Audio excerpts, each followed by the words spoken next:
regrette en effet des faits pareils d'une personne qui, par exemple, enregistre une conversation à l'insu d'une autre.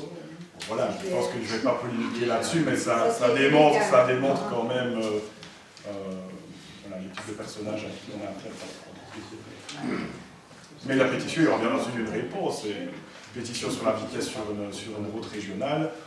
J'ai rencontré d'ailleurs, il y avait la personne qui était dans la permanence et restée tout le long de la permanence. J'ai encore été en contact avec elle aujourd'hui et des réponses sont faites. Des actions ont déjà été menées, elles sont réexpliquées.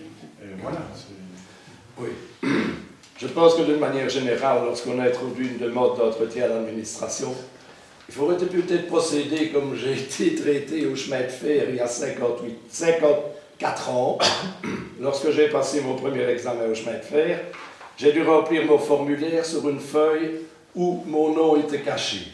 Et c'est seulement quand les résultats ont été octroyés que les correcteurs examinaient qui était sélectionné.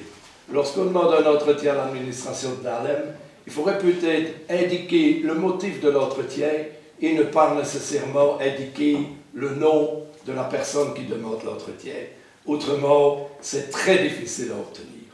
Bon, je pense que ce n'est pas reçu. Désolé madame, on ne peut pas intervenir en séance publique d'un conseil. Là, en tant que président, je ne fais que suivre les réglementations. Je voulais juste savoir le temps que ça allait durer pour pouvoir avoir une idée.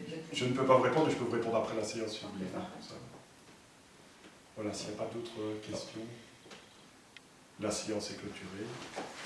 Nous allons passer à la séance publique.